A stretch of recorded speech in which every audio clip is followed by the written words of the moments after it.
Good afternoon and welcome to the Public Service Commission of South Carolina. We are here today for an allowable ex parte communication briefing regarding Dominion Energy Carolinas and Dominion Energy Progress's Integrated Resource Plan filing in dockets 2023-8-E and 2023-10-E. Let's take a roll call of commissioners present. Attending virtually, we have Commissioner Irvin. Is Commissioner Thomas on? Commissioner Thomas is on via telephone. Present in the hearing room, we have Vice Chair Powers, Commissioner Carolee Williams, Commissioner Caston, and Chair Belser. A note for your edification that Commissioner Justin Williams is on military leave today. I'll recognize our staff counsel, Ms. Sandra Moser, to introduce the docket. Thank you, Madam Chair. Good afternoon, Commissioners, and to all who are present here today, either in person or virtually. Today is Friday, September 15th, 2023, and we are here in the Commission's hearing room pursuant to a notice of request for an allowable ex parte briefing. The subject matter notice to be discussed today is the Duke Energy Carolinas LLC and Duke Energy Progress LLC's Integrated Resource Plan filing, the 2023 Carolinas Resource Plan. Thank you, Madam Chair. Thank you, Ms. Moser. At this time, we'll take appearances from council and then recognize Ms. Moser to put out the ground rules for the record. Who's here representing Duke Energy Carolinas and Duke Energy Progress? Thank you, Madam Chair. On behalf of Duke Energy Carolinas and Duke Energy Progress, I'm Sam Wellborn. Thank you, Mr. Wellborn. And who's here representing ORS as the neutral for this proceeding? Thank you, Madam Chair, members of the Commission. I'm Ben Muschin, General Counsel for the Office of Regulatory Staff, and I am Ms. Nanette Edwards, designee for this proceeding. Thank you, Mr. Muschin. We do have some folks in attendance, and there are some parameters by which these allowable ex parte communication briefings must be held, so I'm going to recognize Staff Counsel Mosier to go over those ground rules. Thank you. Thank you, Madam Chair. This, I would remind everyone, is a briefing and not a hearing. The briefing must be conducted in compliance with the provisions of South Carolina Code Section 58-3-260C, and the requirements of that statute are, in part, that the allowable ex parte briefing be confined to the subject matter which has been noticed. I would therefore ask the presenters, the commissioners, and staff to please refrain from discussing any matters not related to the specific topic. The statute prohibits any presenter, commissioners, or commission staff from requesting or giving any commitment, predetermination, or prediction regarding any action by any commissioner as to an ultimate issue which either is or is likely to come before the commission. I would ask also that the presenters, the staff, and commissioners refrain from referencing any report, article, statute, or document of any kind that are not included in today's presentation.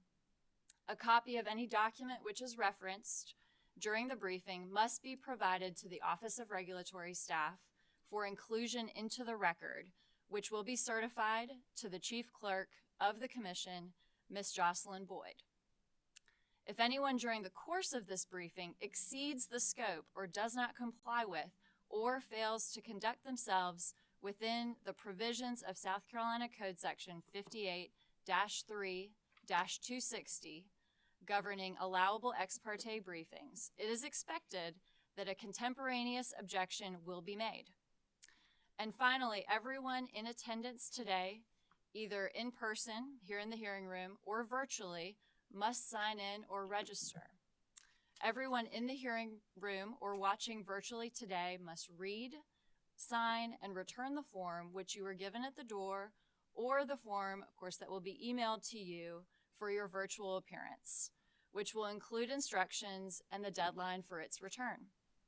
It is required by law for each attendee, whether attending virtually or in person, to certify that the requirements contained in Section 58-3-260C have been complied with this presentation.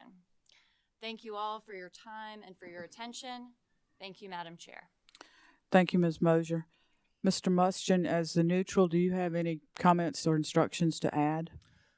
Madam Chair, I think Ms. Moser covered it well. The only thing I would add is just a caution, given the statutory requirements governing allowable ex parte presentations. It's foreseeable that some of the information that Duke has provided or that underlies the information that Duke provided, they may consider to be confidential. And so I would just ask the commissioners to be mindful of that. And if Duke declines to provide a response or provide confidential information, to just be aware that that could be an issue. Thank you, Mr. Mustian. I appreciate that caution, and we will be mindful of that. Is that all? Yes, Madam Chair. Thank you. Mr. Welborn, we'll turn the presentation over to you, and y'all move ahead as you see fit. Thank you, Madam Chair, and I'm happy just to turn it right over to the panel. Thank you. Let me make sure I've got this. That working? You're on? Okay. Thank you for allowing us to be here today on a beautiful Friday afternoon to talk about our IRP. And so we really, really appreciate your time. I will confess, my name's Heather Shirley Smith, and I'm our VP of Regulatory Affairs and Policy. And I'm a little nervous. I've sat at that table for many years. This is the first time I've sat at this table before you, but I'm very thankful to be here. I'll go ahead and let our other panelists introduce themselves. I think y'all may know them, but we just want to go ahead and introduce ourselves. Good afternoon, Madam Chair, Commissioners. I'm glad to be here today. My name is Glenn Snyder. I am the Managing Director of Integrated Resource Planning and Analytics for our Carolinas utilities.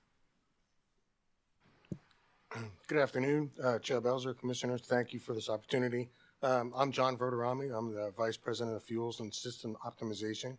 I'm here because in that role, I'm responsible for fuel procurement across the enterprise. Also the gas and power trading, the unit commitment functions, which does the daily planning for how we commit and dispatch units to serve the load. And also my teams work very closely with Mr. Snyder's to develop the quantitative analysis around the operational reliability of the portfolios. Good afternoon. My name is Linda Powers. I am the lead strategy and collaboration manager for our demand-side management energy efficiency programs in South Carolina. I also handle the stakeholder engagement for those programs for both North and South Carolina. Thank you. And while there are 4 of us here today, we had over 70 contributors to our IRP. And we're here today for an overview and are happy to take questions. And if for some reason your question goes into an area that we don't have the right subject matter expert here today to address, we'd be happy to come back. There's a lot to IRPs, as the Commission well knows. And so we're, again, happy to come back if there's an area the Commission would like to have more information about that we can't fully address today. Just moving on, I just thought it might be helpful to go over what we hope to accomplish today. We'd like to give an overview of our IRP, share a little bit about our views of what's going on in the industry and how that affects our resource plan and our load growth. We'd like to introduce our preferred portfolio to you and describe what is driving the resources identified in our filing to be necessary to serve customers over the 15-year planning horizon. We also intend to spend some time on what we're planning on doing in the next couple of years to execute on our plans. And I know the Commission is familiar with our dual state system, but just to sort of recap, because this is a key feature in our resource plans, we have 2 multi-state utilities operating in South Carolina, DEP and DEC, and of course those utilities cross state lines. We have 50,000 square miles of service territory over the 2 states, and we serve about 4.5 million customers in the Carolinas, and around 830,000 of those are in South Carolina. Our South Carolina assets serve customers in North Carolina, just as our assets in North Carolina serve South Carolina customers. Our assets located in the state include our 6 nuclear units, our Lee combined cycle natural gas plant, our South Carolina hydro, as well as the Bad Creek pumped hydro facility, as well as solar. For decades, that's how our system has grown, been operated, designed, paid for, and it takes advantage of the geography. Generally, North Carolina customers pay about over 75% of the retail costs of the asset serving South Carolina. But in looking at our geographical territory, our geography in the Carolinas gives us access to a broader portfolio of generation types and locations than we would have otherwise. It's unclear if our 1,700 megawatt pump storage facility up at Lake Jocassee or our 6 nuclear units in the state would have been built in this way, but for our broader geographic service territory and customer base. Our system is geographically diverse, and that supports diverse resources that we'll get into today. We have challenges and opportunities in the size and scale of our system, but that geographic diversity allows for us to have a lot of options as we look at different types of generation and siting opportunities. And that really plays into IRA benefits. The IRA gives us an opportunity to take advantage of federal tax dollars to help us lower costs from what they would otherwise be. And as we look to retire plants, we have an opportunity at some of our retired coal plant sites to locate additional generation and infrastructure on those sites in a way that gives us an adder. We actually get an extra 10% adder tax credit that goes straight to the bottom line for customers when we're able to find that sweet spot of locating new infrastructure on those retired sites. That's a real savings for customers, not to mention we're able then to repurpose water, interconnection, land use, transmission infrastructure already in place. So that's key to us being able to use what we have as we prepare for the energy future. And that's also important to us as we're constantly thinking of ways in which we can put downward pressure on costs as we look to the future, today and in the future. And we wouldn't have those opportunities but for the nature of our dual state system.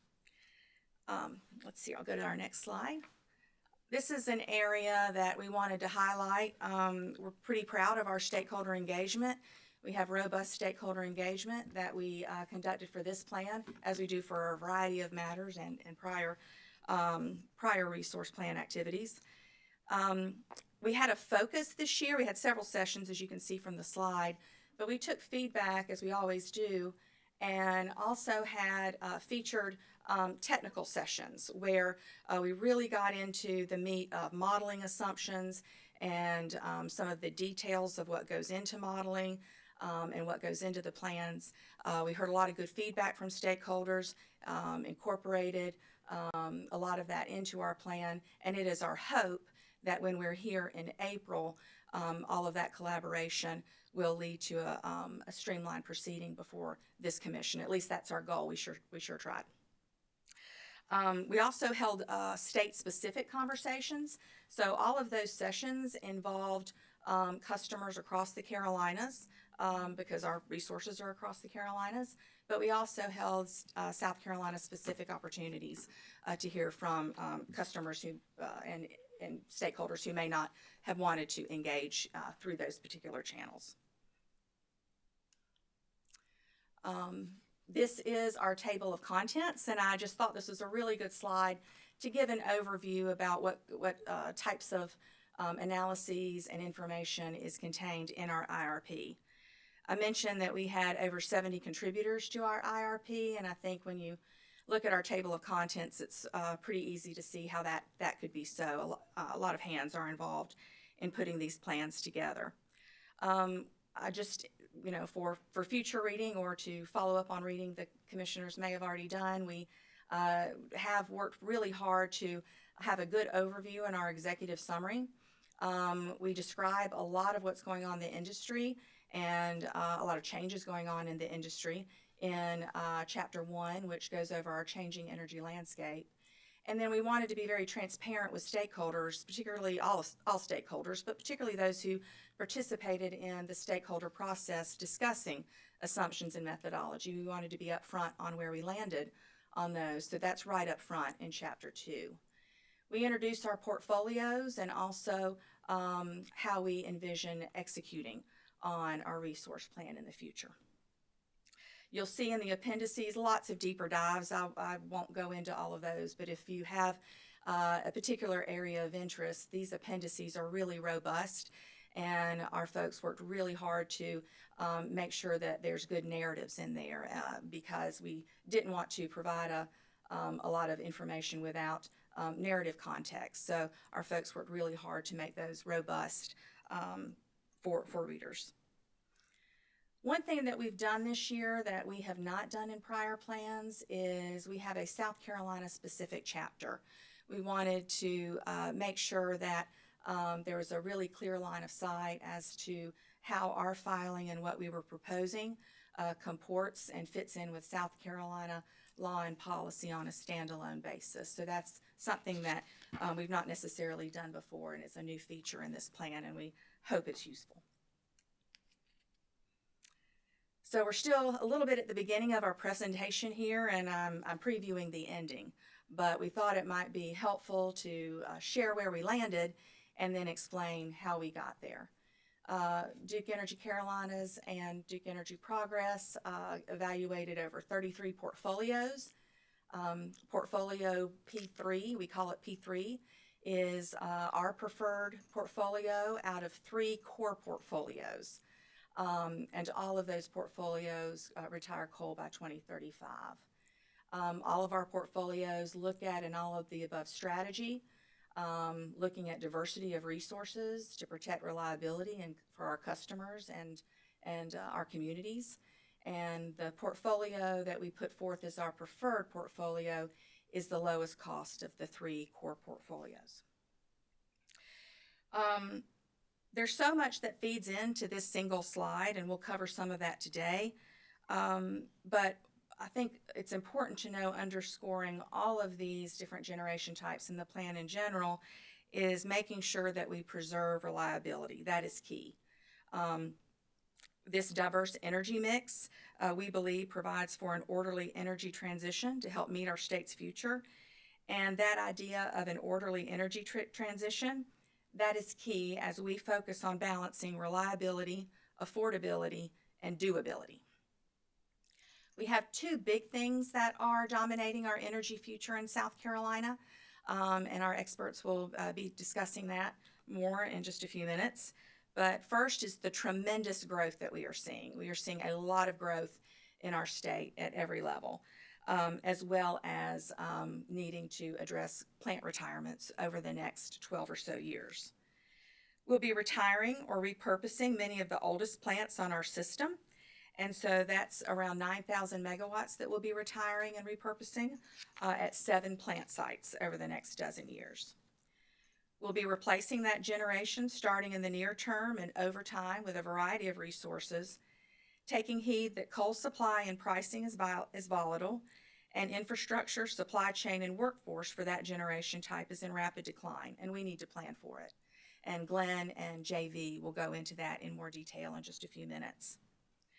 We know that we need iron in the ground to replace this energy and to meet load growth, and what you see here today is our preferred plan to do that.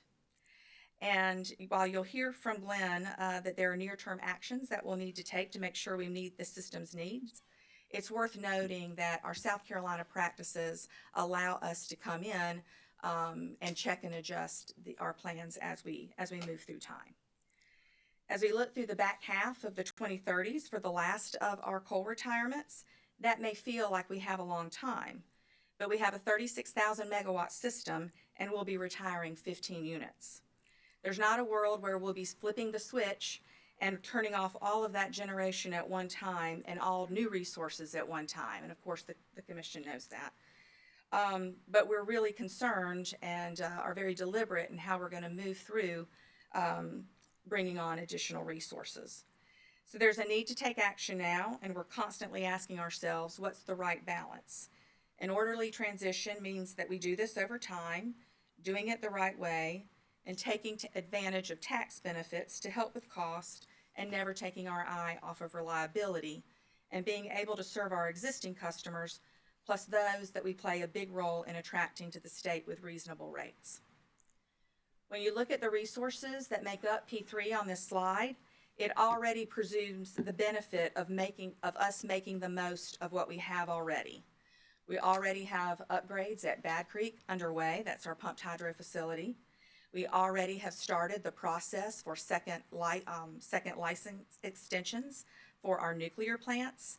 And we're already in the process of upping our already robust slate of EE and DSM programs.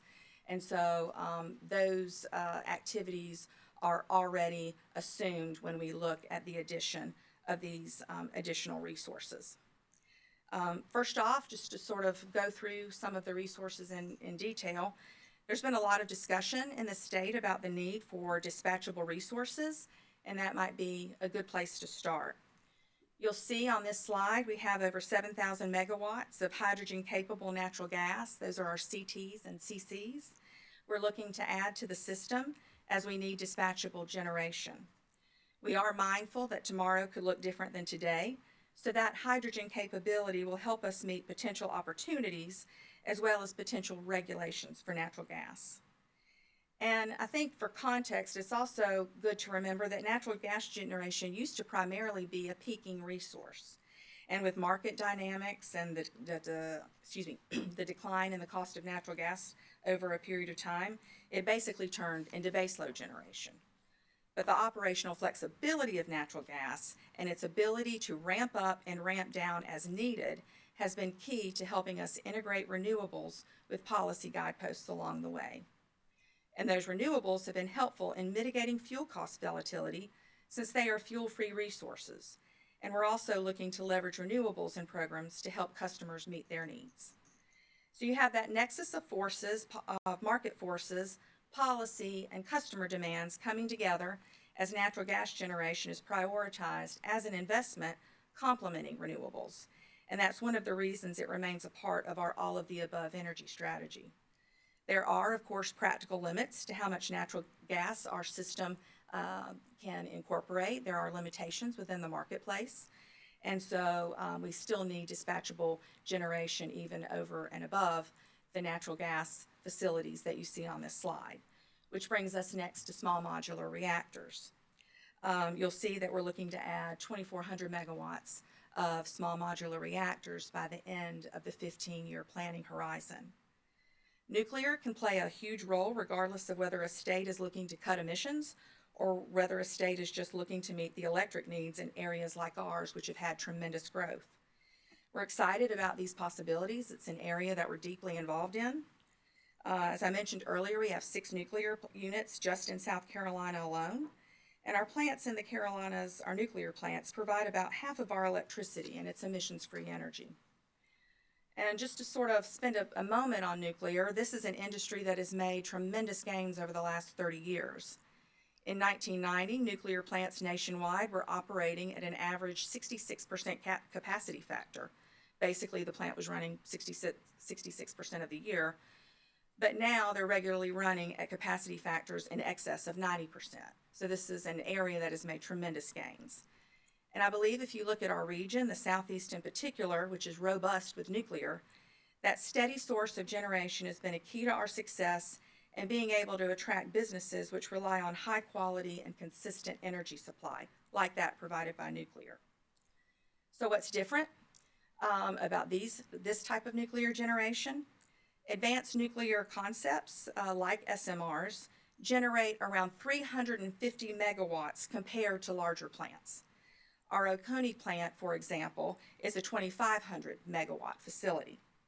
With small modular reactors, the idea is if they're smaller and more compact, construction can be done off-site, meaning that we anticipate that they will be less expensive to build and easier to obtain permitting and regulatory approvals, again, with this modular feature. We envision them as pods, families, so to speak, of SMRs at key locations, including retired coal plant sites where we get that additional tax benefit I mentioned earlier. And again, that benefit goes directly to our customers and we already have transmission, interconnection, and water supply as a head start at those locations. There are operational differences in the new SMRs that we're looking at. While our current units are, you may want to think of them as 24/7. It's a consistent operating machine where nuclear is constantly produced unless there is an outage at issue, a planned or otherwise outage. And these units are a little bit different, and I hope I'm going to do our engineers justice in my explanation of them. But we've been spending a lot of time talking about them, and they are different in fact that they have a lot of operational flexibility, and that's very exciting when we think about our system makeup. So we will be able to dispatch SMRs in a way that meets system needs in a current time frame, and that gives us more options and more operational flexibility, that dispatchable capability. We're not looking to be a first mover here. There are others ahead of us, and we don't think that that's a bad thing. In North America, Ontario Power has been pursuing SMRs, and our neighbor in Tennessee, TVA, is actively pursuing SMRs, and we're watching those closely. We would like to be a fast follower, not a first mover, but we would like to be a fast follower. There's a lot of activity going on in this space in terms of workforce and supply chain, and a lot of our folks are very closely involved in those efforts. We're also looking at Bad Creek. That's our pumped hydro facility. We're looking at doubling our Bad Creek facility, and which effectively doubles our hourly peaking capacity. This facility is located at Lake Jocassee up in the Blue Ridge Mountains in the western part of the state. The way it operates, and forgive me if y'all are familiar with this already, I just think it's really cool.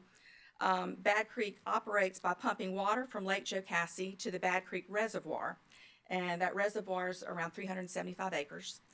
The reservoir stores the water until it can be used to generate power when we need it at critical times. The original facility was built in 1991, and during that time, and we talked about the history of nuclear a few minutes ago, but during that time we had excess power from nuclear at night. Our existing units basically would run all the time, and back when there was that excess power in the evening from nuclear, that power was used to run up the storage to the reservoir where we could draw upon it when we needed it. That basically allowed Duke from 1991 on to use the reservoirs as batteries to store power that would otherwise not be utilized. It's a little different now. Now, on a bright sunny afternoon, solar projects may produce and store more power than Duke can use on its systems at that time, but the same principles apply. That energy can basically be captured and used when needed and when the sun may not be shining. So it's a really a great integrator of various types of generation for our system, and it's a gigantic battery. It's currently at 400 megawatts, and it's undergoing an uprate to 1,680 megawatts. And again, we're looking to double that and expand the plant from 4 to 8 units. And we're looking to do that by 2033. And the great part, and this is something that I believe we're the envy of our industry is that we can do it using the existing reservoir. So that's of tremendous benefit to our customers. There's a lot of economic benefits from Bad Creek. The current annual economic impact to the state is around $40 million annually from the Bad Creek facility, and that would go post-construction to $75 million. And for every 10 jobs that this Bad Creek project creates, 19 would be indirectly achieved for South Carolina. Through 2033, the cumulative impact to South Carolina's economy of this kind of investment would mean over $7 billion in economic benefit to the state. The best part, especially for somebody who grew up in the upstate, is assuming traditional cost allocation methodology and federal tax benefits, we would have this kind of asset in the state, but South Carolina customers would only be paying around 17% of the cost of the asset. I mentioned how Bad Creek was a great integrator of nuclear as well as renewables, so I'll turn next to our renewable block. You'll see significant solar in our plan as well as the potential of onshore wind. The model has selected significant renewables in all of our core portfolios, and we think that's a good thing for a variety of reasons, but especially when it comes to mitigating fuel cost volatility as well as helping stretch our fuel supplies. We like fuel-free resources that keep costs out of our fuel clauses to the extent that reliability will allow. We like batteries for the same reason. You'll see that we intend a robust investment plate in batteries, and that gives us system flexibility, not to mention being able to utilize that in extreme weather condition. We have a disciplined plan to procure a balanced mix of solar over the next several years, and we will be carefully working through the siting and feasibility of onshore wind, recognizing that is a relatively new topic to South Carolina, really the Carolinas in general. So that will be a significant area of stakeholder engagement. And we know that our customers are looking for us to add more renewables to the grid, and again, batteries can help stretch all of that generation. So it's a robust plan. It all requires careful planning, careful timing, and decisive action so that we're able to meet this kind of growth over the next 15 years. But we're not alone. And so as we look around us, we see others facing the same challenges and opportunities. There we go. Just wanted to provide some perspectives around the industry. Really, growth in our area is a major issue for our region. Adding capacity is something key in our region and beyond. This is something that really hasn't been seen for decades, and it's coming along when a lot in the electric industry is changing. When I look at some of these quotes, I am really drawn to the TVA CEO's indication of just how much will need to change in order to accomplish the goals of the energy future. And my glasses do not stretch quite that far, so I'm going to pull my slide here. But it's interesting to me, you know, the CEO was describing it took us 90 years to build our current power system. And in the next 30 years, we will have to double or triple the current systems at a speed unlike any other time in TVA history. And so that is really, you know, not unique to TVA. We're seeing a lot of those same themes in our generation mix. That kind of growth has been recognized, of course, by our governor.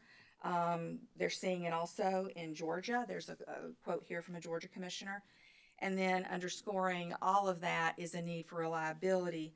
And we were paying, you know, close attention to CERC's appearance before you a couple of months ago with understanding the focus on reliability from that presentation.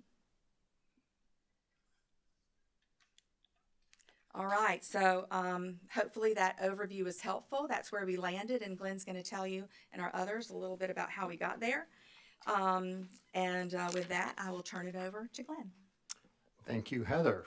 First time in the chair. You set this up really well, so thank you so much. Again, pleasure to be with you today. I'm just going to build a little bit on what Heather had teed up so well for us. There we go. I'll start on this slide. This is familiar to most of you. Maybe I'll start on the right side of the slide and look at what does planning for an orderly transition mean, and how do we think about that? So in the center of the circle, there's two just non-negotiable imperatives, right? We're in a very dynamic period where energy policy and law is changing at all levels of government, and so we need to make sure our plans recognize that. So Heather talked about, for example, the IRA, the benefits that come along with that, making sure we incorporate those in the plan. But you also have, on the other side of the equation, increasing environmental laws, whether it's the mercury air toxin rule or effluent guideline limits coming out of the EPA. You've got the proposed EPA 111. We'll talk a little bit about that in the future. So just ensuring that we're consistently putting plans that are looking at the changing landscape with policy. And certainly we'll talk over and over about the non-negotiability of reliability. So we've clearly will not trade anything in the balancing objectives for reliability. That's a non-negotiable. So maintaining adequate long-term reliability as well as day-to-day. And as JV introduced in the beginning, we work closely. While the resource plan is looking out 15 years, we're trying to incorporate resources that have the flexibility, operational characteristics that can meet day-to-day, hour-to-hour variations in load as well. So talk a little bit as we move through the slides about a new reserve margin study that was well planned and in process well before this winter's event, but the winter's event was sort of a poignant reminder of the need for the adequate resources within the state to reliably meet customers' loads. So those are the non-negotiables. Some of the balancing factors around the outside of the circle, resource diversity. Heather did a nice job of going through the results, and we'll have a few more slides coming up on that. But clearly having a diverse set of resource mixes is very important. It's recognized in most IRP statutes across the country, certainly recognized here in South Carolina as an important consideration, having a diverse set of resources.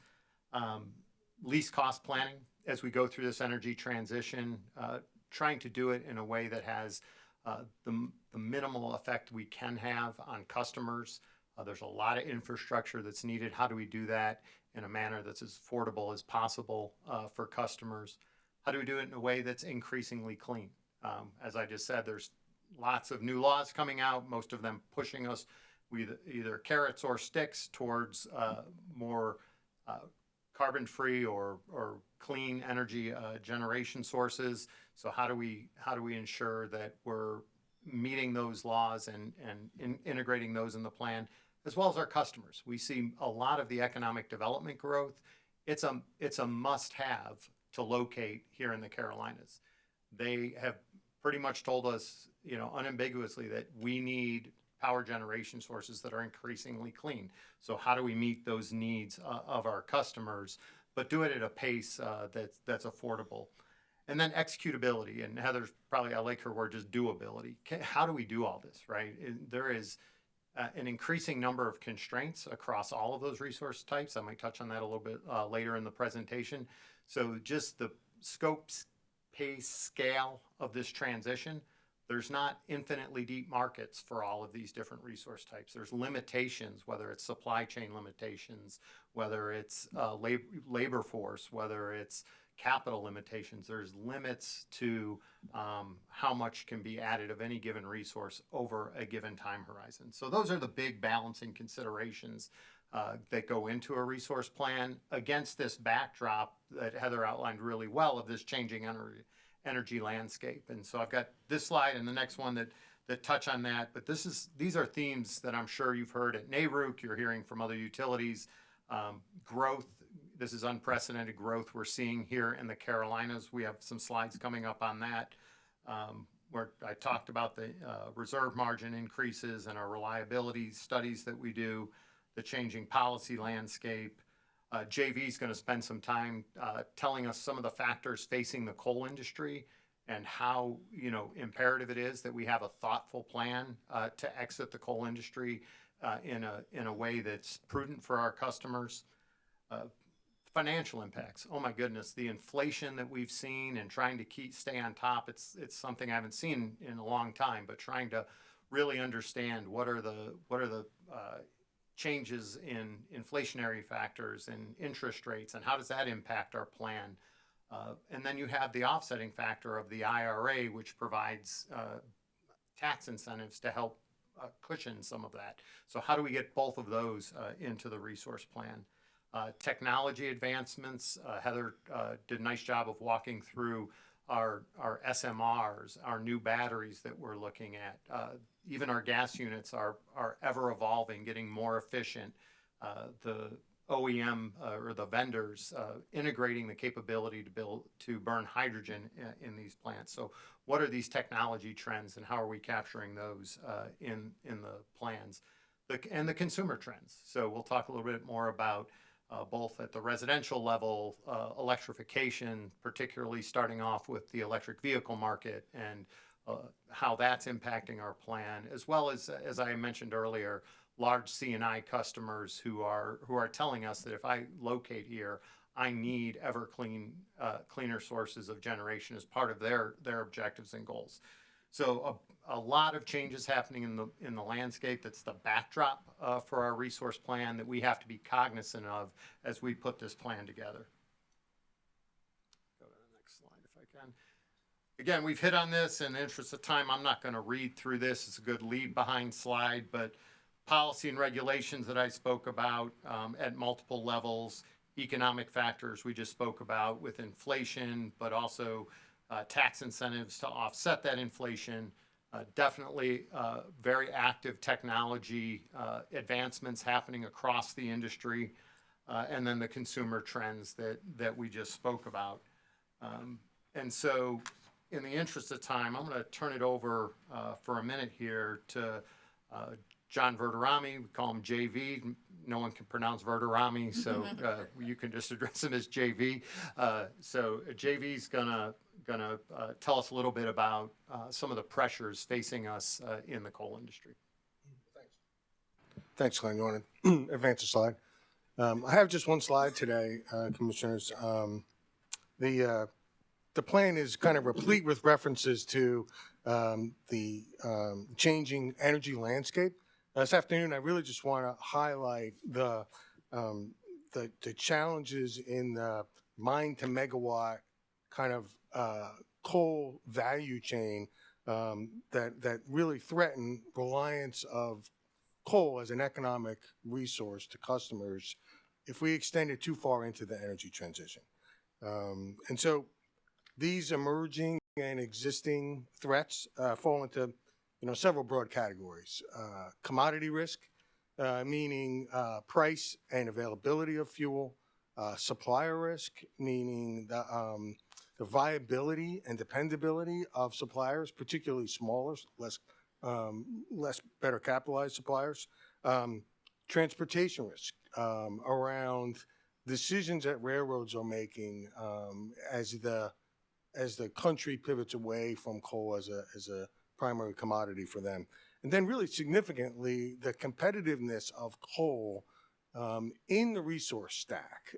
As we've alluded to, Glenn said, and Heather mentioned, the changing role of coal in the resource stack and how we rank units to run on a daily basis.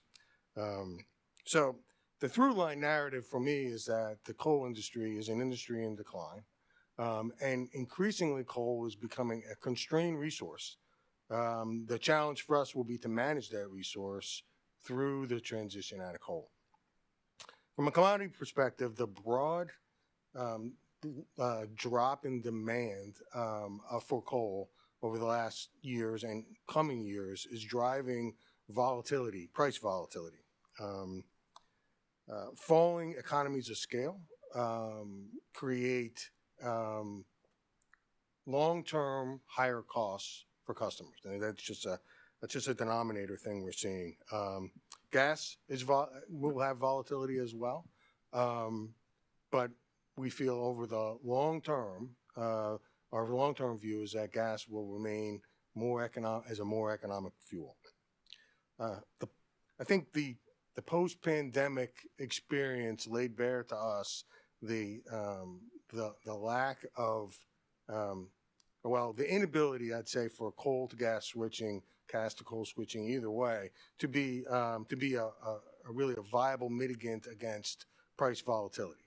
The coal industry in particular just doesn't have the supply elasticity to respond to changes in demand up, and now we're actually seeing down as with less expensive gas, as gas prices have retreated. Both coal and gas have retreated from their highs.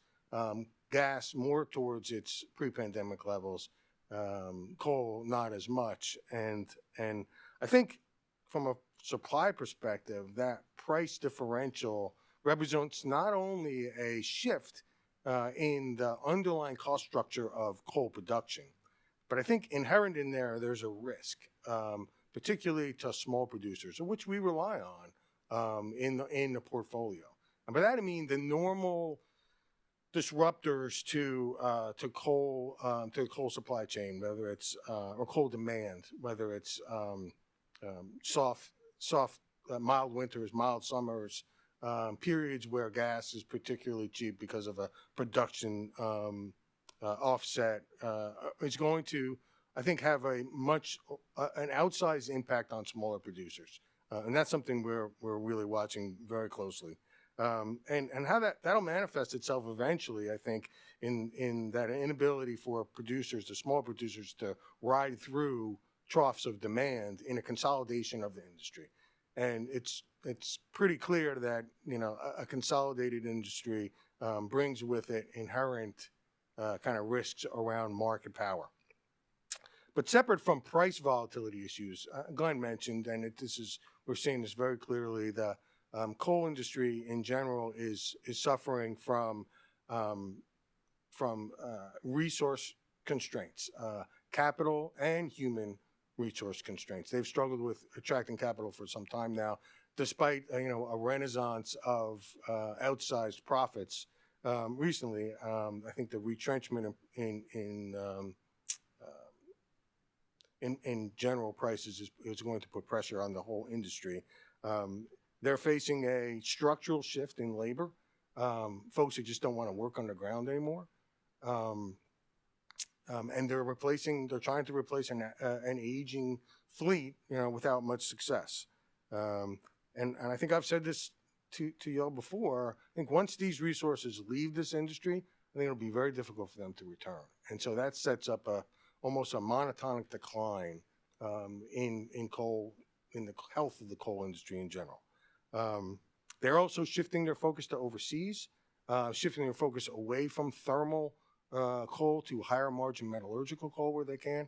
That sets up a further lack of ability for the industry to respond to changes in demand.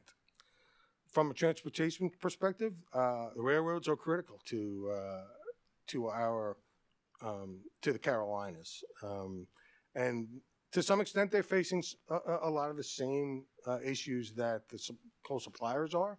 A little bit different because they have a little bit more control of their own destiny, and they're actively making capital resource allocations that are designed to better fit what they see as a future in terms of coal as a part of their portfolio. And all that contributes to decreasing ability, elasticity, we call it, to respond to changes in demand. But I think underpinning all this transition really is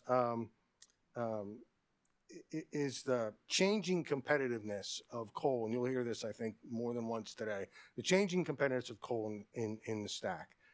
As we integrate intermittent resources, these lesser competitive resources are going to be challenged with behaving in a way that they weren't designed to, almost like coal peakers. No one ever designed a coal peaker, but I think that's what we're facing here.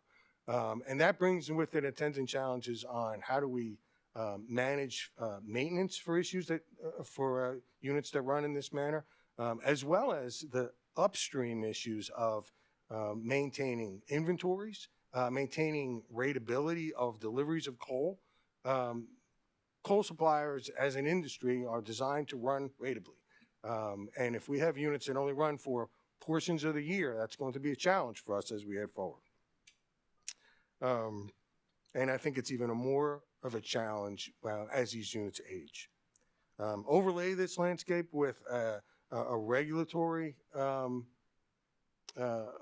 overlay that I think could potentially significantly impact the utilization of these units, and I think the risk of coal only grows. So I think I'll stop there, and before I turn it back to Glenn to go into some more of the details, that sounds like a little bit of a bleak picture, but it doesn't mean, and we should not infer or assume that doesn't mean we're not trying to mitigate these issues and challenges every day while coal remains part of our portfolio. We've introduced novel contractual arrangements like our tiered rail pricing contract. We're making operational pivots around declining basins like the Central App Coal Basin, which we rely on, shifting to testing non-traditional coals so we can lessen reliance there on cap coal, and then even evolving how we dispatch and commit the system in the future. New protocols like our dynamic dispatch protocol, which recognizes and quantifies the constraints as they develop in the coal supply chain. No, you need your shifter. Sorry.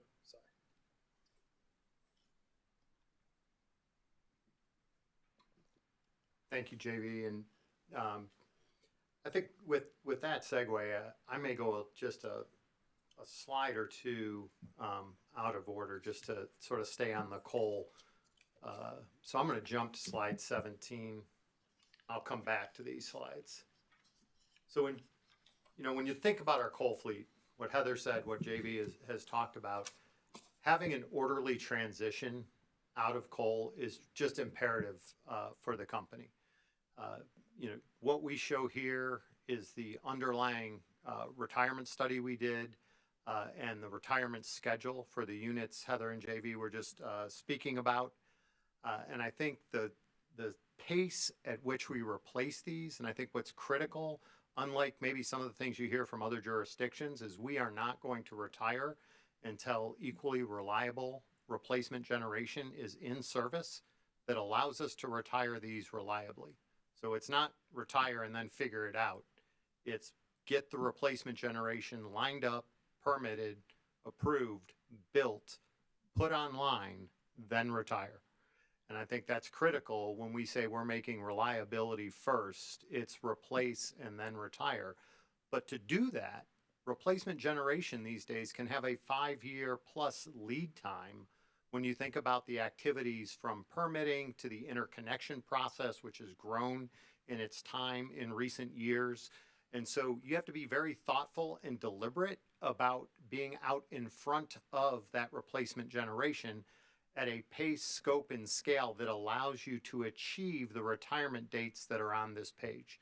And so when we say we want to exit the coal industry by 2035, due to all the reasons we just spoken about today, we have to be very deliberate in having replacement generation coming online in order to allow us to do that. And if you think about the ability to do all of that in a very narrow window is almost impossible. So we cannot kick the can and then say, oh my gosh, coal is no longer viable. Now, where am I going to find 9,000 megawatts of replacement generation? And on the same token, I can't retire it all tomorrow or by the end of this decade, because the ability to have 9,000 megawatts of replacement generation in a very narrow window is extremely challenging, if even possible. So having that right scope scale in place of replacement so that we don't find ourselves in a situation we were the last man standing in coal is really important. And so this just gives maybe the final point on one of the big drivers of resource needs, being the coal retirements and doing that in a manner that's prudent and in the interest of customers. And so, the timing here, we're retiring Allen by the end of next year. There's already replacement generation in place or planned to be in place for Allen, so we're good there. And then we lay out in the IRP our plans to build resources and all the resources Heather went through that allow us to achieve the remainder of these over the next 12 or 13 years. So I thought, rather than going into growth and then coming back to coal, I would just jump ahead and sort of finish up on the coal. I'm going to go back 2 slides now.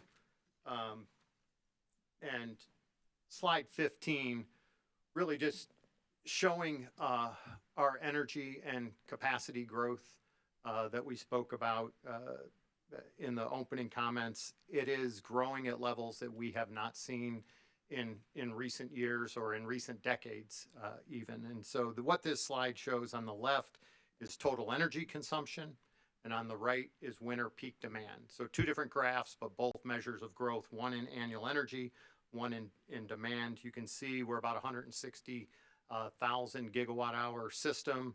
We're growing to 195,000 over the planning horizon. and our peak demand and again, we'll talk more about this in a minute. This is weather normal winter peak. So again, we do resource planning on a weather normal peak, typical winter peak conditions, and then you carry reserve margins to cover abnormal or extreme weather peaks. So what we're seeing is we've always had an upward, the Southeast, Carolinas in particular, good place to grow a business and a family. And so we've had growth historically, but that growth is accelerating and the amount of growth is accelerating. And that's what this shows. And a little note on the bottom, the 22 plan, there's a little bit of a timing mismatch. It's about 18 months different in the forecast.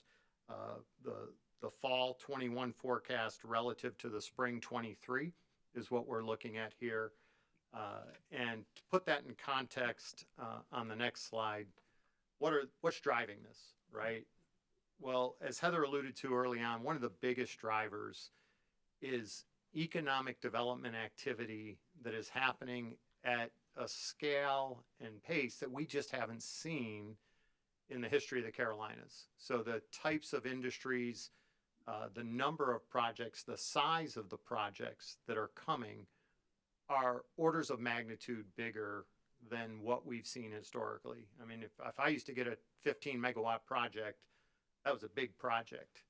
Now people are talking in hundreds of megawatts on a single project with the potential to grow to 1,000 megawatts at a site. So this scale, when you think about what's happening globally, we're onshoring manufacturing. Carolinas is a good place to locate manufacturing if you can meet the needs that those customers have. And a reliable, increasingly clean energy supply is one of the needs they're stating. And so this just represents some of the big projects that we've attracted lately. And that's counting for more than half of the growth increase that we've seen. Electric vehicles have been growing, but now the pace with federal incentives and adoption rates, and this comes from, and we've got a whole section on this. I'm not the expert, but there's an appendice that talks all about this, but this is coming from the electric vehicle manufacturers themselves, what their forecasts are, how their capital plans are changing for electric vehicles. The IRA is incenting both manufacturers and consumers to switch to electric. So a lot of electric vehicle growth. The interesting thing for me that comes behind this is it's not just the charging the electric vehicles. When you have more and more electric vehicles, you've got to build the electric vehicles. You got to build the batteries for the electric vehicles. So you get it from both ends, the end use consumption, but you're also seeing the manufacturing of the vehicles and the components for the vehicles coming onshore, and some of that locating here in the Carolinas. So both sides, industrial and end use consumption, driving electric vehicle. And so you see a jump there. And then, as I said, residential growth. So not just native growth, but there's migration patterns. And as people tend to move around the country, the Carolinas seems to be a place people are wanting to come to. And where other of our peers, if I'm at an industry conference, are seeing net migration away from their states, we're seeing net migration into the Carolinas. So when you put all that together, there is a powerful growth story. And this may just be, the early edge of it, because there's, even since we filed this, there's no signs of this abating anytime soon. And so the growth and demand is just something that when you look at in conjunction with the retirements is something that is going to require the amount of resources that we're going to talk about. Heather's already previewed with you, and that we're going to talk about more on a going forward basis. I'm going to hit that one already. Again, I know most of you have seen this, but I think it's important to note, what is also unique about the Carolinas is we have both summer and winter strong load, right? You think about the rest of the country, when you're at NARUC, when you're talking to your peer commissioners, unless there's someone from the Southeast, they don't see this, right? The Northeast, they don't have the air conditioning load we have in the summer, and a lot of their heating load is natural gas or heating oil. out west in in California, they have a much more moderate climate, right? In the Northwest, again, they heat not with electricity and heat pumps the way we do in the Southeast, but with more predominantly with natural gas. So the Southeast has the highest penetration of electric heating and the most heating load, particularly in the Carolinas, electric heating load, as well as electric air conditioning load. So when we say we need a diverse mix of resources, it's really to meet all seasons in a way that most regions don't have. So we have this dual peak in the winter where we have early morning peak. It's cold, people are getting up, going to work. As temperatures warm up a little, you get a little relief, but sun goes down early in the winter. You get that secondary peak on a cold day, and so you get that blue load shape in the winter. In the summer, you get these broad, long peaks that ramp up early in the afternoon and last well into the evening. And so meeting load in every season in an economic and reliable fashion requires a diverse array of resources that perhaps other jurisdictions don't see. But that's unique because of the load that we see. I spoke about the reserve margin. Again, we've introduced as an attachment the new reserve margin study. We're planning to a 22% reserve margin going up from 17% based on several factors, not the least of which is some of what we've talked about here in terms of extreme weather loads, reduced reliance on neighbors. Part of our reserve margin planning recognizes we're part of CERC. We're part of an interconnected Southeast electric system. And historically, there was much more diversity in both resources and load between our neighbors, so we could rely a little more heavily on our neighbors. But as our neighbors start retiring their coal units, integrating more renewables, they're starting to see higher winter peaks. Dominion, Virginia, for example, has been summer planning forever, but just recently has pivoted to winter planning. And they had a quote in their IRP, I believe, that talked about having going more towards a winter plan, just anecdotally. So reducing reliance on neighbor, long-term load forecast error.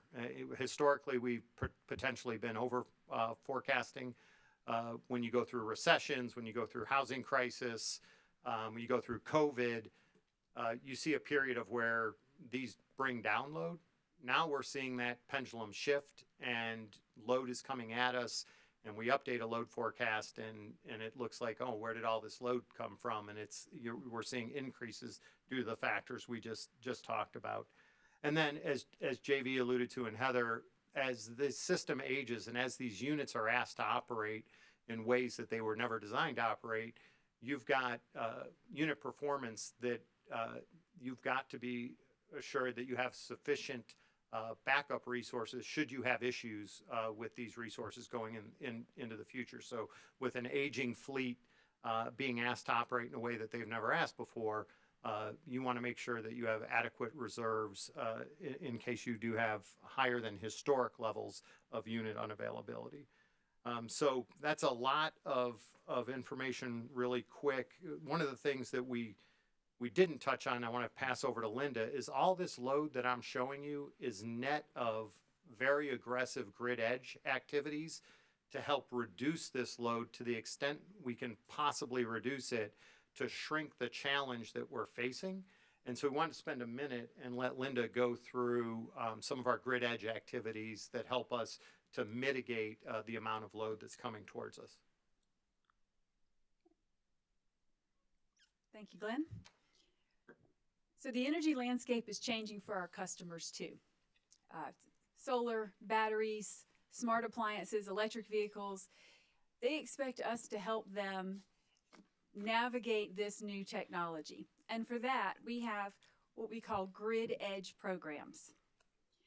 Grid edge programs mix customer offerings with utility technology so that we can manage the overall electric system and shape the load in ways that help us to defer or potentially even eliminate the need for more peak generation. Grid edge programs advance a decentralized, distributed two-way grid.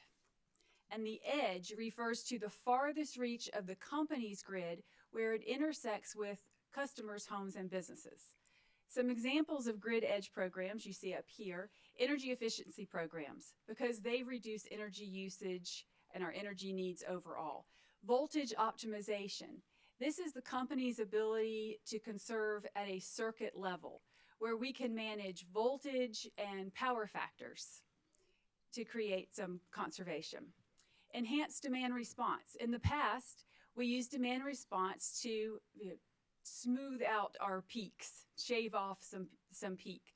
But in the future, we can use demand response to make sure that we're getting the most out of our renewables and storage.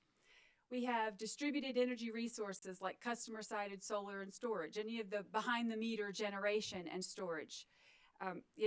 We know that that helps customers reduce their usage from the grid, but we can also use it when we pair it with some demand response tools to help us reduce our peak demand.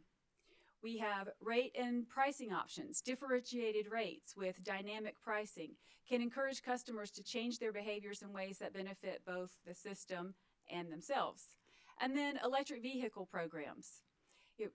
Some simple managed charging strategies combined with appropriate rate structures can help us to help our customers overcome barriers to adoption while still managing cost and making sure that the grid is prepared for the impact that these vehicles will bring. Our customers expect us to provide services and capabilities so that they can get the most out of emerging technology. And they want it seamlessly, and we need to provide it.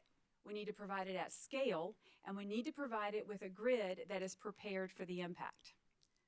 Fortunately, we have a strong history of programs at Duke Energy. From 2017 to 2022, our energy efficiency programs have saved $8 billion across the Carolinas. $2 billion of that savings in both fuel and customer bills has flowed directly to South Carolina customers. Our customers in the Carolinas have used $1.5 billion in rebates and incentives to make their homes and businesses more energy efficient. And for every dollar that is invested in energy efficiency, we get $5.18 back in value. From 2017 to 2022, we saved nearly 3,500 gigawatt hours of electricity through our energy efficiency programs.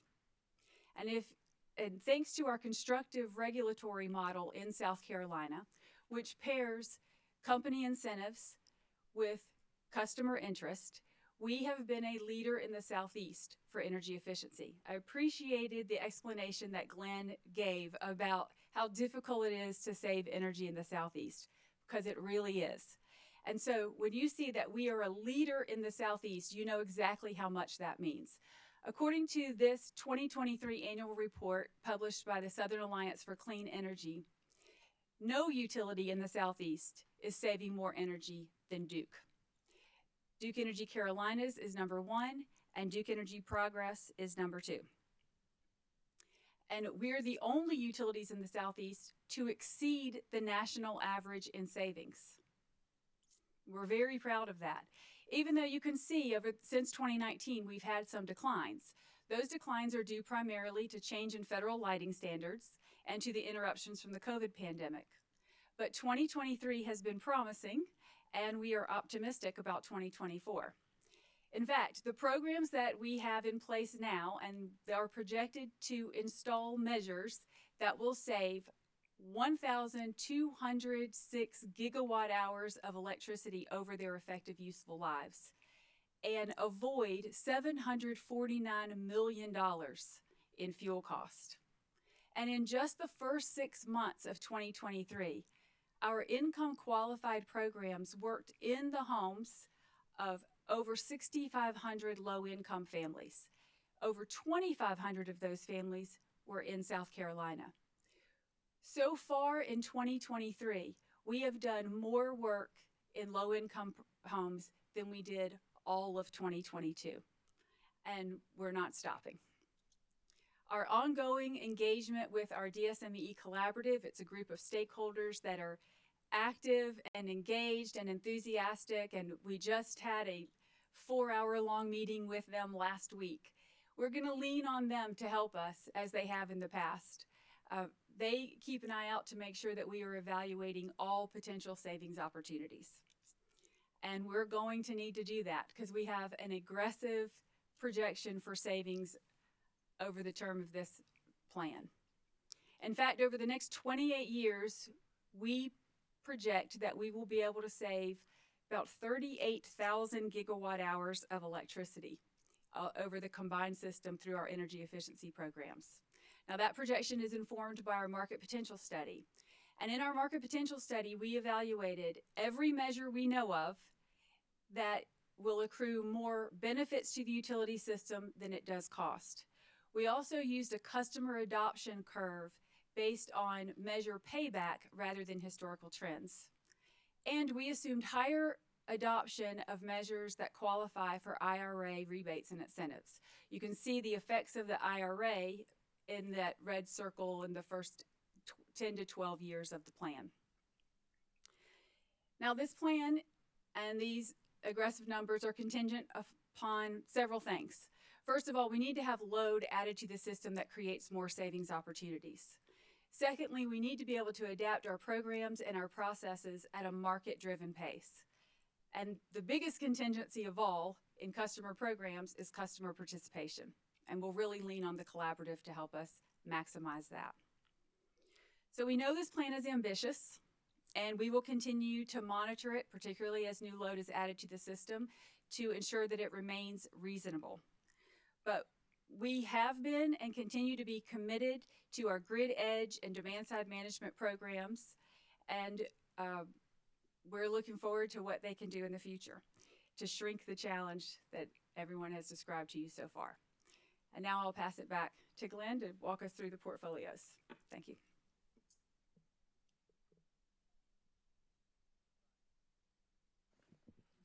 First, I'll start by turning my mic back on. I'll try and speed it up here because I want to make sure we have time for commission questions. But really, again, I think this is a great highlight slide, sort of wraps it all up. This is load growth and coal retirements all in one simple picture. So and this is growth net of what Linda was talking about. So we have significant load growth in the top light red, growing our peak demand needs, and then we're retiring the 9,000 megawatts of coal that Heather and JV spoke about. You put those two together, and this is over the 15-year. This is, again, just winter peak demand. This isn't total energy, but you see about 15,000 megawatts of generation resource needs driven by those two primary factors. So that's just the segue that you've heard us talking a lot about into the portfolios. So as Heather spoke about, we looked at actually over 33 portfolios, but largely around three main pathways. And so when you see P1, P2, P3 base, those are different pace of coal retirements and resource additions. So when I spoke about needing to get the pace, scope, scale, and pace right, and what's the best balance for customers, we had three major pathways. We had multiple portfolios under those pathways, but to simplify it for this, let's just look at the three base portfolios or core portfolios. So the most aggressive retirement of coal and the most aggressive addition of new resources is P1. The second most aggressive was P2, and the third in terms of the pace of retirements as well as the addition of new resources was P3.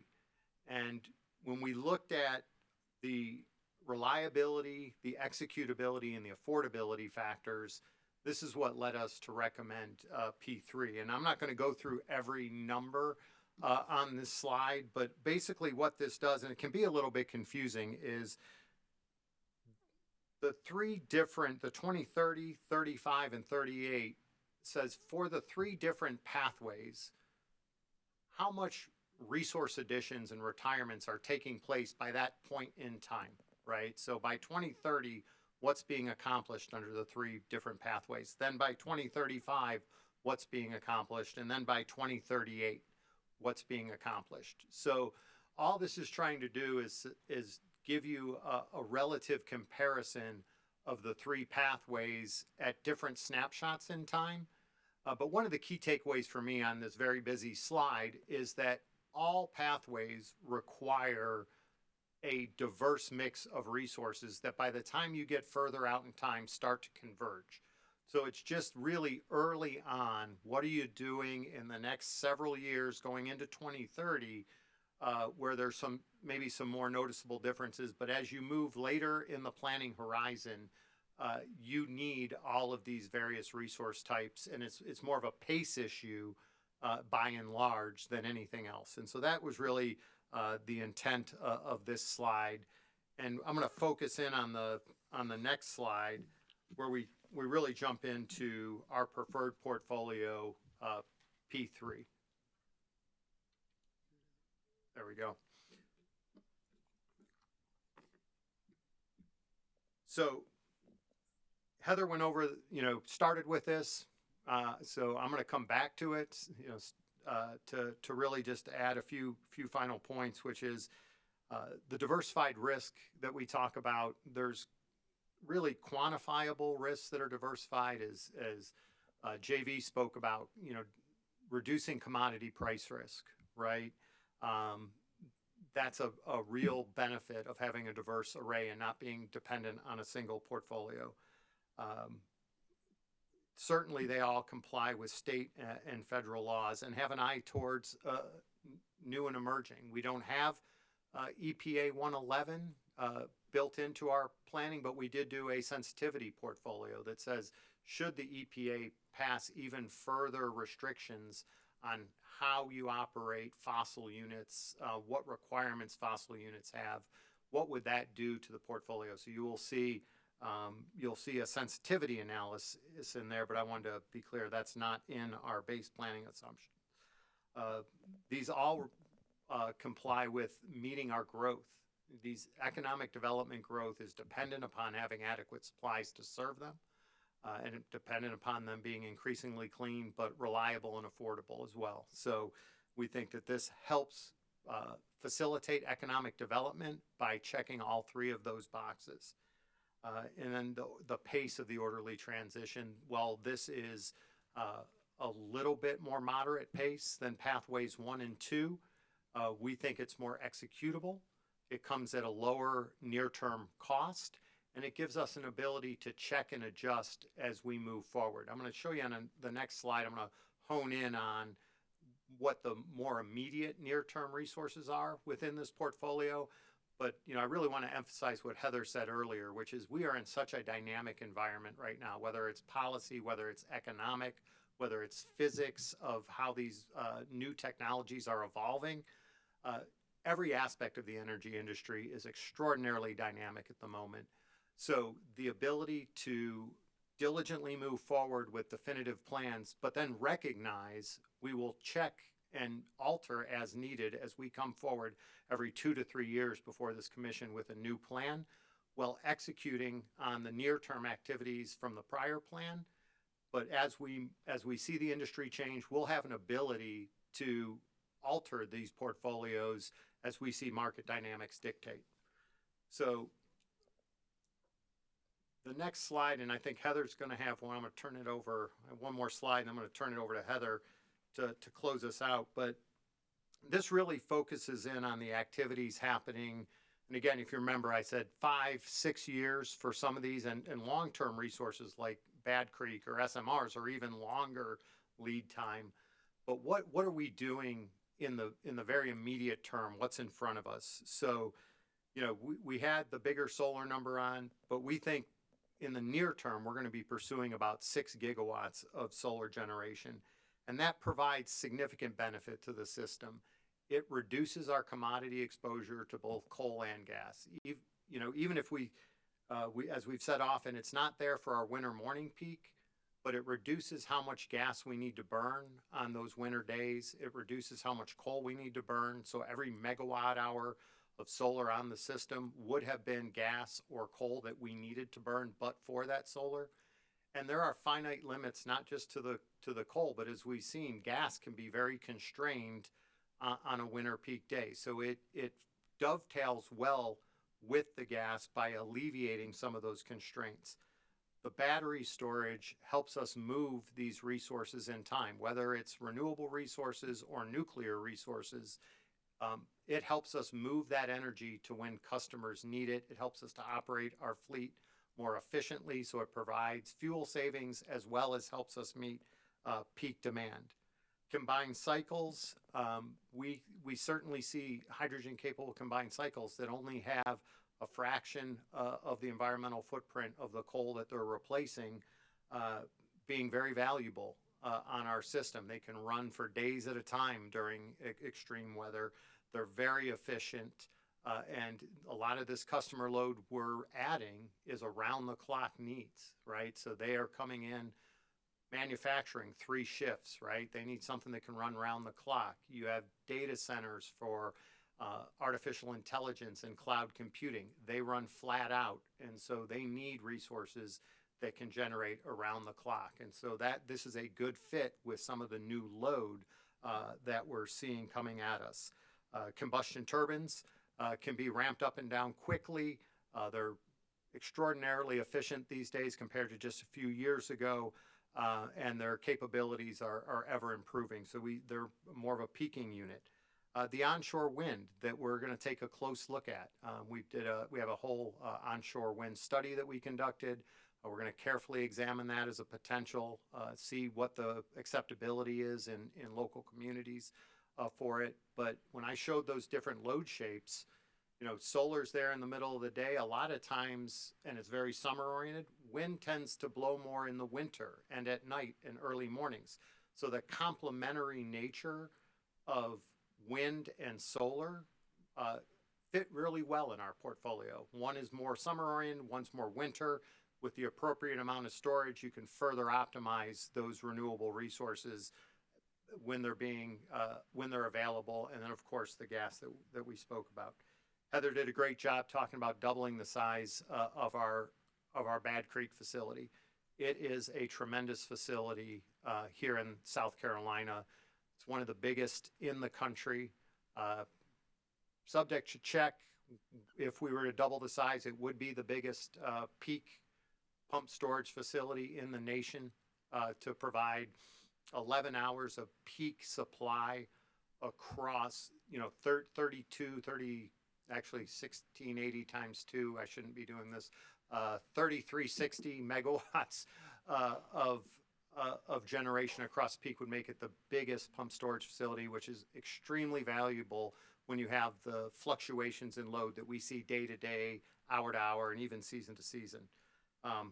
Advanced nuclear, Heather very well summarized the benefits of these smaller advanced reactors that have a lot of potential for baseload service, and we think they're going to be a critical part long term.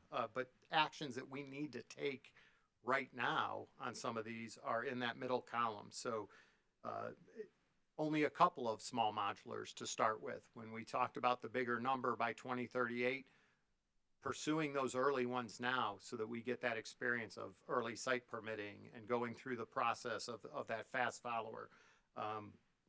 When we look at, and finally the last one, offshore wind, that did not appear as in our preferred P3 portfolio, but it's one that we're keeping a close eye on. They're depending on what happens sort of on the global front with supply chain.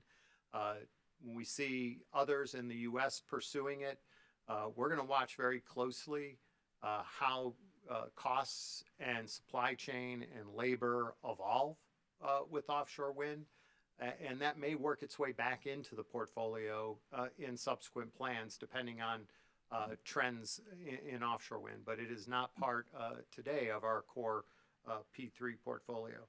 But again, it has those same diversification benefits, just by relative way of comparison. Onshore wind has in a mid-20s capacity factor. Offshore wind has over a 40% or can have over a 40% capacity factor. So nearly 50% more energy capacity factor for an offshore wind versus onshore comes at a different cost and a different set of issues, different supply chain. Obviously, the onshore wind is much more mature in the U.S. Than offshore is. But there's certainly benefits to continuing to watch what might evolve with offshore wind. So again, the key here, and Heather's going to go into this in just a minute, is that in the near term, well, 2038 had a pretty big number of resources by 2038. This near term that's on this page and will be on the next one with Heather represents those actions that we think we need to take immediately to make sure that we are pursuing a plan that we can execute and that we're not trying to just kick the can down the road. So the near-term activities, we've gone into a lot more depth than we ever have in a resource plan, and you'll see an entire chapter, chapter 4, that outlines what are the actions the utility needs to take. That's going to impact this body here because every action we take, we usually end up in front of you. So I hope it's not too alarming, the number of actions we're taking, but we're going to have a lot of activity before this commission in the coming years to execute this resource plan. And with that, I'm going to hand it over to Heather. Right. So how are we going to do this, and what are we? Oh, sorry about that. So how are we going to do this, and what are we going to do in the very near term? Glenn did a great job going through that, and we just wanted to point out we did provide a little bit more detail. It's in the plan, of course, and in the present. There we go. And so this is a drill down one level deeper than what Glenn just talked about. What are we filing? What are we doing? What are we concentrating on? What are we doing this year? What are we doing next year? What are we doing 24, 25, 26 in the space between now and when we'll be back in front of you again? So as a recovering lawyer, I like to know also what filings are associated with that kind of activity. And we'll be having filings in both states, and some of that's geocentric in terms of what are the requirements of each state. But and of course the commission has this in the IRP, but we're working hard to get new gas generation online. You'll see that we have a number of CPCNs that we'll be filing, and that's activity.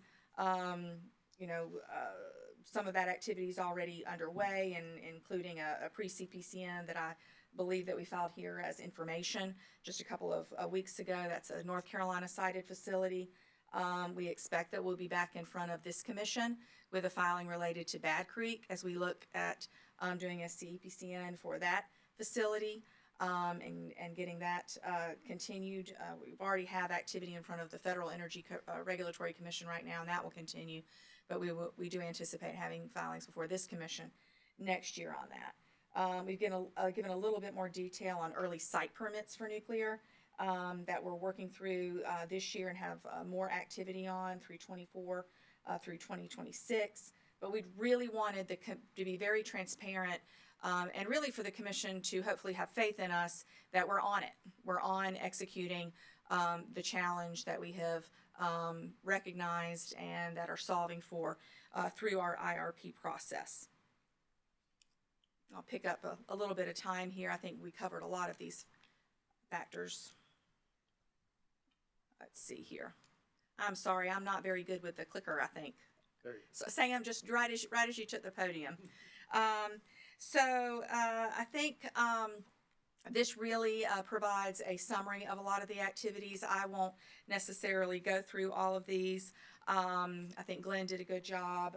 They're on the other slide. We put it in a little bit simpler language that I find helpful on this slide, and thought this would be a good leave behind for the commission.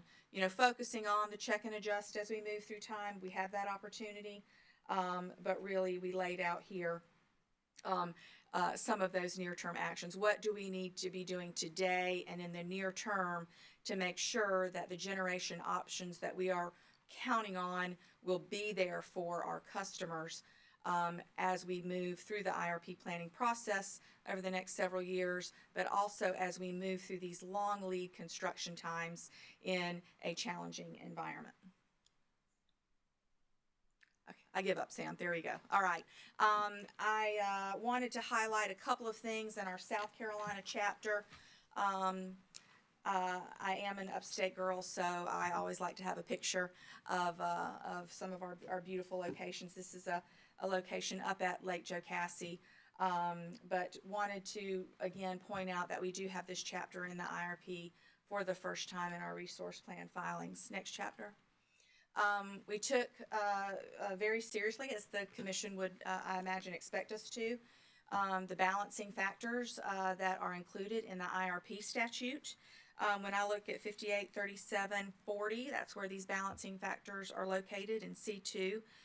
These are, of course, the Commission's balancing factors, but we wanted to make sure that we provided enough information in our plan and we anticipate throughout the proceeding so that we make sure that we provide the information the Commission needs to execute on balancing these factors that are contained in statute.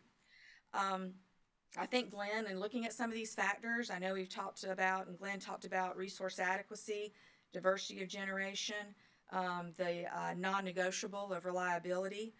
We've talked about affordability and what we're doing to help keep costs lower than they would otherwise be, including the grid edge programs that Linda described and how those programs play a role in our resource planning and providing options for customers.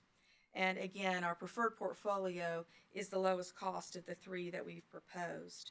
I think JV provided a lot of information on commodity price risk, and there's robust discussion on that in our filing. And of course, we have more on all of these topics in the actual IRP, and in case there's not enough to read, we will be filing testimony in October. But today is a little bit of a preview of what we'll be focusing on. The IRP statute also talks about foreseeable conditions, and we took that very seriously too, making sure that we're paying attention to what's going on around us. We've talked a lot about the significant economic development successes that we've had in the state, and these are billions and billions of dollars of large-scale and energy-intensive investments being made in South Carolina, and we see a strong likelihood for it to continue. We are planning to be ready for it, including being able to meet the needs of some of our state's largest employers and those who are locating here to serve them. Because it's not just the facilities that are locating here or growing here, it's also their supply chains. So for example, one automotive manufacturer in the upstate has 41 direct tier 1 suppliers located in the state. That's just tier 1. So we're very conscious of not only some of these mega projects, if you will, but what it takes for them to be successful in the energy needs of their supply chain. We also talked about foreseeable conditions in terms of IRA and IIJA, and we are very active in that space. We want to achieve every penny that we can, that we reasonably can, to help lower the cost for customers. And we need to be planning for action so that we can harvest those incentives. We already talked about the foreseeable conditions related to EVs and also load pressure. Glenn talked about load pressure and decreasing neighbor assistance, which we've experienced and which is common and becoming more prevalent in the Southeast, and focusing on having the right resources at the right time in the right place. The rapidly changing energy landscape will result in further impacts to resource planning, which is why it's such a good thing that we are going to continue coming before you in our IRP filing cycles to talk about all of these conditions and how they're materializing over time. Next slide. So that's the IRP statute. Of course, there's a lot of other things in that statute, but we wanted to focus on that today. But we really wanted to gut check where we were in terms of the overall balance of South Carolina code and policy and what's going on in the state. We wanted to make sure that we were gut checking what we were proposing and bringing before this commission. We have described in the South Carolina chapter, even beyond the IRP statute, that our preferred scenario, we believe, fits in well with the overall regulatory framework and overarching policy. We've looked at the importance of economic development and growth to the state as reflected in Act 220. We've looked at longstanding South Carolina energy policy focus items as reflected in the State Energy Plan statute. We've paid very close attention to the recent executive order, which focuses in part on the need for additional generation in the state. We've taken heed of the South Carolina's fuel cost recovery statute, which lays out certain expectations for us as it relates to reliability and diversity of supply. And we've also made sure that we were in step with state legislative actions in Act 236 and various other provisions in Act 62 that concern renewables. And of course, the continuing need to effectuate a diverse and reliable set of resources to meet customer demand. Next slide. Some of the key takeaways here, and I won't read this slide, but just to highlight a few items as we wrap it up. We have a substantial need for additional capacity. We intend to serve it and propose serving it with a diverse slate of generation options, while we are planning and preparing and replacing generation as necessary for plant retirements that are going to occur over the next dozen years. The rapidly changing energy landscape that Glenn described requires short-term actions, but again, and I just can't say it enough, it does give us a window to check and adjust as we move through time. We are hoping for decisive regulatory outcomes so that we know that we are moving along the North Star of what the state wants us to do, and that we are in line with South Carolina expectations, but also so that we'll have the certainty that we need and a good lens toward going after those federal benefits that will mean so much to our customers' bottom line. And then we're doing all of this at the same time our neighbors are. And I mentioned earlier that, we're not unique in having these challenges, but we think we're above the fray on meeting them. But this is a scale and a pace that's going to require laser focus. And again, we wanted the commission to have faith and understand that we're on it. But it is something that we have not seen before. And I think, Glenn, you had some additional closing thoughts on that. Thank you, Heather, and thank you, Commission, for your time on this Friday afternoon. But yeah, I just wanted to echo, maybe to sum up, this is, I've been in the industry well over 30 years and in various roles, but over the last 10 in this role. And the scale, the pace, and the breadth and scope of this effort is beyond anything I've seen, right? And it's hard to harken back to a time where we've needed so much new infrastructure in such a short period of time. And so, that quote from the TVA, we could have had that quote just as easily. These resources were built over a 100-year period, and we're essentially going to need to build that many megawatts in over just a couple of decades. And so the manner in which we do business internally, but the manner in which we engage with customers, the impacts it's going to have on the commission, on staffs, on regulators, it's going to impact us all, the entire industry. And it's something that's going to require us to do business in a different way. And I look forward to the challenge. I think it's an exciting time to be in the industry. As Heather said, we are laser focused on delivering the results. But we've been in a period, maybe for a decade, where we've not been adding a lot of resources at a rapid pace. And that is quickly coming to an end. And so we are going to have to pivot in a manner that we have not been used to.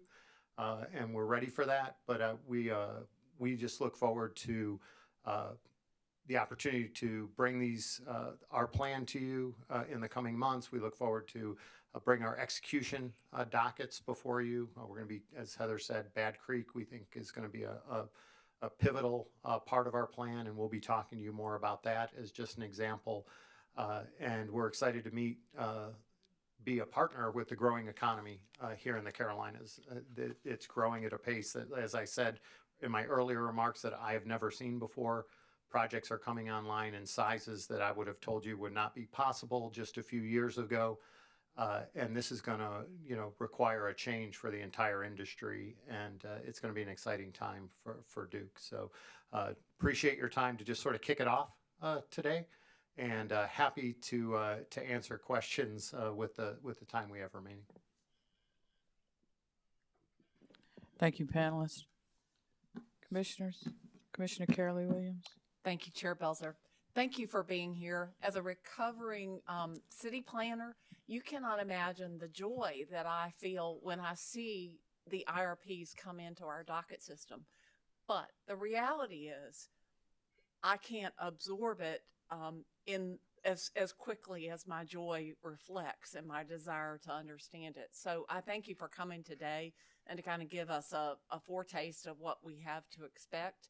I'm not going to ask any questions because I'm going to save those for, when it really matters. But the part of me that wishes I could have read it at this point really, really appreciates it and looks forward to delving into it later. So thank you. Thank you, Commissioner Williams. Commissioners, anything further? Panelists and Mr. Welborn and all of the Duke people that participated and planned this event as well as IRP, I'd like to echo Commissioner Carolee Williams' comments.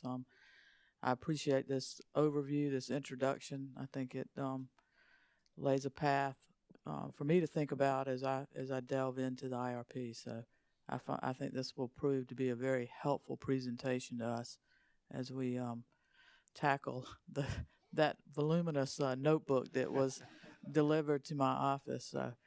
It's quite a bit of reading, and but I look forward to getting through it, and I appreciate this overview. I think it will be very helpful. So, Mr. Muschin, anything from you as a neutral before we adjourn?